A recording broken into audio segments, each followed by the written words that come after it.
Hi friends, എന്തുണ്ട് വിശേഷം? സുഖമാണല്ലോ അല്ലേ എല്ലാവർക്കും? ഇന്നങ്ങനെ ഇരുന്നപ്പോൾ എനിക്ക് കപ്പ പുഴുങ്ങി തിന്നാനൊരാഗ്രഹം. അപ്പം ഞാൻ അപ്പുറത്തൊരു കടയുണ്ട്, എൻ്റെ റൂമിൻ്റെ അടുത്ത് തന്നെ ഒരു കടയുണ്ട്. അവിടെ പോയി കപ്പ മേടിക്കാനായിട്ട് ചെന്നപ്പോൾ സാധാരണ എനിക്ക് ഫ്രോസൺ കപ്പയാണ് കിട്ടുന്നത്. എന്തോ എൻ്റെ ഭാഗ്യം, നല്ല പച്ച കപ്പ വന്നിട്ടുണ്ട്.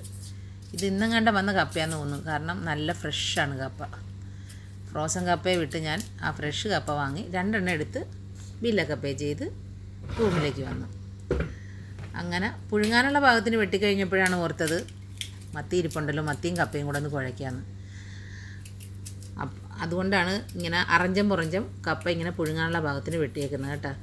അതേസമയം കുഴയ്ക്കാനുള്ള ഭാഗമാണെങ്കിൽ നമ്മൾ നീളത്തിൽ തന്നെ അതിൻ്റെ തൊലിയെല്ലാം കളഞ്ഞിട്ട് കൊത്തി എരിഞ്ഞെടുക്കും.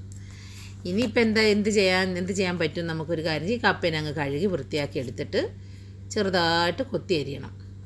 ഒരുപാട് വലിയ കഷ്ണം ആക്കരുത്. വലിയ കഷ്ണം ആയാൽ ഉടഞ്ഞു വരാൻ ഇത്തിരി പാടാണ്. കപ്പയും മീനും കൂടെ കുഴയ്ക്കുമ്പോൾ, അല്ലെങ്കിൽ കപ്പയും വേറെ എന്തെങ്കിലുമൊക്കെ ഇട്ട് കുഴയ്ക്കുമ്പോഴും കപ്പ ഇങ്ങനെ ഉടഞ്ഞ് നല്ലോണം ഇതാണ്. കുക്കറിൻ്റെ പിടിയൊക്കെ ഇളകിയിരിക്കുന്നു, ഒന്ന് മുറുക്കിയെടുക്കുന്ന സീനാണ് കാണുന്നത്. അങ്ങനെ കപ്പ വൃത്തിയാക്കിയ കപ്പയെ നമ്മൾ കുക്കറിനകത്തോട്ട് ഇട്ട് കൊടുക്കണം. ഒരു കഷ്ണം കപ്പ എടുത്ത് തിന്ന് നോക്കാൻ പോവുക എങ്ങനെയുണ്ടെന്ന്. വേകുന്ന കപ്പയാണ്, തിരക്കേടില്ല. ഇനി അതിനകത്തോട്ട് നമ്മൾ കുറച്ച് വെള്ളം ഒഴിച്ച് കൊടുക്കും. നകയ്ക്ക് വെള്ളം വേണം കേട്ടോ. നകയ്ക്ക് വെള്ളം ഒഴിച്ചിട്ട് ഗ്യാസ് ഓൺ ചെയ്ത് അതിനകത്ത് കുറച്ച് ആ കപ്പയിലോട്ട് കുറച്ച് നമ്മൾ ഉപ്പും കൂടി ഇട്ട് കൊടുക്കും. എന്നിട്ട് കുക്കറിൻ്റെ മൂടി വെച്ച് അടച്ച് നമുക്ക് വേവാൻ വെക്കാം. അപ്പോഴേക്കും നമുക്കൊരു അരപ്പ് തയ്യാറാക്കി എടുക്കണ്ടേ. അതിനായിട്ട് 5 പച്ചമുളക് എടുത്തിട്ടുണ്ട് ഞാൻ. നല്ല എരിവുള്ള പച്ചമുളകാണ്. 5 പച്ചമുളക്, പിന്നെ ഒരു 7 ചുവന്നുള്ളി കാണും. ചുവന്നുള്ളി നല്ല ടേസ്റ്റ്, ഇച്ചിരി തോന കിടന്നാലും കുഴപ്പമൊന്നുമില്ല, നല്ല രുചിയാണ്. പിന്നെ വെളുത്തുള്ളി, അത് ഞാൻ 2 അല്ലി എടുക്കത്തുള്ളൂ. എനിക്കതിൻ്റെ ചുവ ഇഷ്ടമല്ല. നിങ്ങൾക്കൊക്കെ വേണമെങ്കിൽ കുറച്ച് 3-4 കഷ്ണം ഇടാം കേട്ടോ. ഗ്യാസ് ട്രബിളൊക്കെ എന്തെങ്കിലും പ്രശ്നമൊക്കെ ഉണ്ടെങ്കിൽ മാറി കിട്ടും. പിന്നെ തേങ്ങ, അത് ചിരവിയ തേങ്ങയല്ല. ചിരവിയ തേങ്ങയ്ക്കൊക്കെ ഇവിടെ ഇച്ചിരി വില കൂടുതലാണ്. അതിന് ഞാൻ മുഴുവൻ തേങ്ങ വാങ്ങിക്കൊണ്ട് വന്നിട്ട് തല്ലിപ്പൊട്ടിച്ച് അതിൻ്റെ കാമ്പ് നമ്മളിങ്ങനെ അടർത്തിയെടുക്കും പിച്ചാത്തി കൊണ്ട്. എന്നിട്ട് നൈസായിട്ട് അരിഞ്ഞിട്ട് മിക്സിയുടെ ചെറിയ ജാറിലിട്ടൊന്ന് കറക്കും. അതിൽ നല്ല സൂപ്പർ അടിപൊളി തേങ്ങാപ്പീര കിട്ടും. അതിനകത്തോട്ട് നമ്മളല്പം മഞ്ഞൾപ്പൊടി, പെരിഞ്ജീരകപ്പൊടി, മത്തിക്കെന്നല്ല മീൻ ചേർക്കുവാണെങ്കിൽ പെരിഞ്ജീരകമാണ് ചേർക്കുന്നത്. നല്ല ജീരകം ചേർക്കത്തില്ല, അത് പച്ചക്കറിക്ക് മാത്രമേ നല്ല ജീരകം ചേർക്കത്തുള്ളൂ. പിന്നെ മാറ്റി വെച്ച പച്ചമുളക്, വെളുത്തുള്ളി, കുഞ്ഞുള്ളി ഇതെല്ലാം കൂടെ ചേർത്ത് മിക്സിയുടെ ജാറിൽ നമ്മൾ നല്ല തരിതരിപ്പായി അരിച്ചുകൊണ്ട് വരണം. ഇതിങ്ങനെ. അതിന് ശേഷം കപ്പ വെന്തോന്ന് നോക്കി കപ്പയുടെ വെള്ളം നമ്മളങ്ങ് ഊറ്റിക്കളഞ്ഞ് മാറ്റി വെക്കണം. ഇനി നമുക്ക് മത്തി വെട്ടാം. മത്തി വെട്ടുമ്പോൾ ഇങ്ങനെ തല ഇങ്ങനെ ഉണ്ടല്ലോ, കത്തി കൊണ്ട് ഇങ്ങനെ ചെരിച്ച് വെട്ടിയിട്ട് ഇങ്ങനെ പൊടിച്ചിങ്ങനെ എടുക്കണം. അപ്പോൾ നല്ല സ്റ്റൈലായിട്ട് കിട്ടും. നോക്കിക്കേ, മത്തിയുടെ തല നല്ല കോതി എടുത്തിരിക്കുന്ന പാകത്തിന് കിട്ടും. ഇനി വേണേൽ ഒന്നുകൂടെ കാണിച്ചിട്ട് അതേ നോക്കിക്കോ. തലയിൽ ഇങ്ങനെ പിടിച്ചിട്ട് കത്തി കൊണ്ട് ഇങ്ങനെ സൈഡിൽ ചെരിച്ച് ഇങ്ങനെ കോതി എടുക്കണം. കണ്ട, ഒടിച്ചെടുക്കുമ്പോൾ ഇങ്ങ് പോരും. പിന്നെ അതുപോലെ തന്നെ വേറൊരു കാര്യം കൂടിയുണ്ട്. ഈ മത്തിയുടെ വയറ് നമ്മളിങ്ങനെ മുറിച്ചിങ്ങനെ കളഞ്ഞിട്ട് കാണിച്ചു തരാം. ഇത് കണ്ട, അവിടെ ചെറിയ ഒരു കുഞ്ഞു നനുത്ത മുള്ളുണ്ട്. അതിങ്ങനെ കത്തി കൊണ്ട് ഇച്ചിരി കനത്തിൽ മുറിച്ചിട്ട് പതുക്കെ ഇങ്ങനെ വലിക്കുമ്പോൾ, എൻ്റെത് ഇവിടെ പൊട്ടിപ്പോയി, ഇച്ചിരി ഇങ്ങനെ വലിച്ചിങ്ങനെ എടുക്കുമ്പോൾ കുടലും അതിനകത്തുള്ള കറുത്ത അഴുക്കും എല്ലാം ഇങ്ങനെ പാള പോലെ ഇളകി വരും.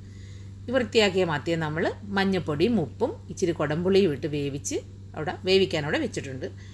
പിന്നെ ആ വെള്ളം ഊറ്റി മാറ്റിയ കപ്പയ്ക്കകത്തോട്ട് നമ്മൾ നേരത്തെ തയ്യാറാക്കി വെച്ച അരപ്പുണ്ടല്ലോ, അതങ്ങോട്ട് ഇട്ട് കൊടുക്കണം. അരപ്പിട്ട് നമ്മൾ തവി കൊണ്ട് നല്ല വൃത്തിയായിട്ടൊന്ന് ഉടച്ചെടുക്കണം. നോക്ക്, നല്ല മയത്തിന് വെന്ത് കിടക്കുന്ന കപ്പയാണ്. അപ്പോൾ നന്നായിട്ട് ഇങ്ങനെ ഉടച്ച് വൃത്തിയാക്കി നോക്ക്. എങ്ങനെയുണ്ട്? ഉടഞ്ഞു വരുന്ന കണ്ട. ആ കപ്പ തിന്ന് നോക്കിയപ്പോഴേ എനിക്ക് മനസ്സിലായിരുന്നു നല്ലതായിട്ട് വേകുന്ന കപ്പയാണെന്ന്.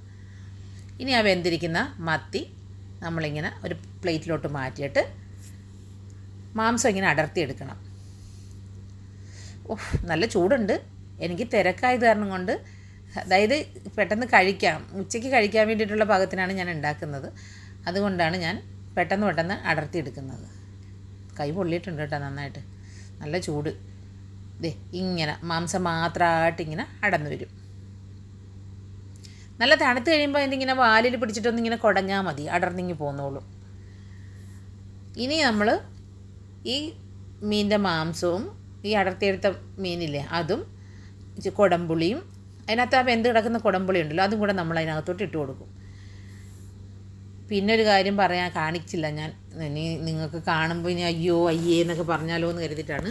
ആ മത്തി വെന്ത ചാറില്ലേ അതും കൂടെ അതിനകത്തോട്ട് ആ കപ്പയ്ക്കകത്തോട്ട് ഒഴിച്ചു കൊടുക്കും. എന്നാലേ ഇതിനൊരു രുചി ഉണ്ടാവുള്ളൂ. നന്നായിട്ട് തവി കൊണ്ട് ഇളക്കി ഉടച്ച് നമ്മൾ ഒന്നുകൂടെ ചൂടാക്കിയെടുക്കും.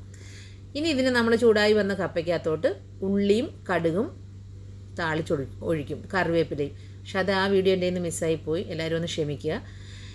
അപ്പോൾ രുചികരമായ കപ്പയും മത്തിയും ദേ ഇവിടെ തയ്യാർ. ഇനിയും ഇതുപോലുള്ള ഈസി റെസിപ്പീസുമായിട്ട് ഞാൻ വരുന്നതായിരിക്കും. അതുവരെയും ബൈ ബൈ. എല്ലാവരും എൻ്റെ ചാനലൊന്ന് സബ്സ്ക്രൈബ് ചെയ്യണം, ഷെയർ ചെയ്യണം. Okay, bye bye.